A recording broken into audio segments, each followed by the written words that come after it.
Последний год угол зрения, можно сказать, кардинально изменился. Тенденция такова, что беспризорных животных не становится меньше, не уменьшается и количество укушенных. С начала года бездомные собаки только в Казани покусали больше 1100 человек. За полгода почти догнали прошлогодние показатели. А это нападение собаки на первоклассницу произошло накануне в Высокой горе. Отбивать девочку от овчарки пришлось соседям. По факту районная прокуратура начала проверку. Мы искренне заинтересованы в выработке лучшей практики. К сожалению, таковой немного на территории не только Российской Федерации, СНГ, но и за ее пределами. Но Казань не впервые браться за что-то.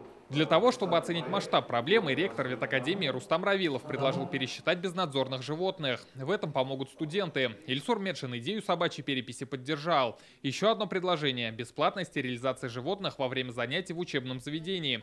Причем делать это будут не студенты, а преподаватели. Кроме того, можно создать приют на территории вуза. У нас для этого есть место. Естественно, своими силами мы не сможем полностью это осуществить, но если город нам поможет, мы готовы предоставить такое место. Для студентов это практика. Наверное, дальше шагнем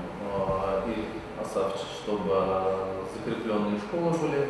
Сейчас приюты для бездомных собак в Казани и пригородах переполнены. Поэтому директор Московского благотворительного фонда предложила лидерам общественного мнения показать пример и охотнее становиться хозяевами бездомных.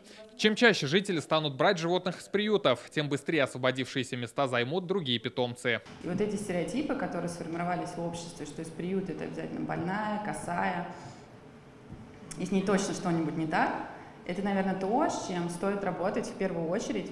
И то, с чем мы работаем.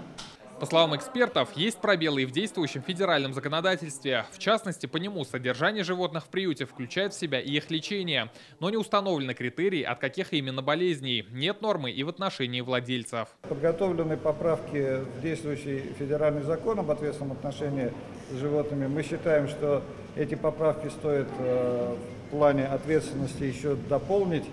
И мы эту работу будем продолжать. Действительно, сегодня нормы, вводящие ответственность, нет, есть только права. Депутаты Казанской городской думы вышли инициативы Государственного совета Татарстана, а мы, в свою очередь, депутаты, обратимся в Государственную думу. Школы города также усилят воспитательную работу с учащимися о бережном отношении к животным. Как отметил Ильсур Медшин, необходимо продлить работу бесплатных мобильных пунктов вакцинации и стерилизации. Причем ездить ветеринары должны не только в поселке, но и по всему городу. Рамиль Галиуллин, Данил Филатов, ТНВ, Казань. Закажи рекламу на ТНВ. Телефон в Казани 5 705 100.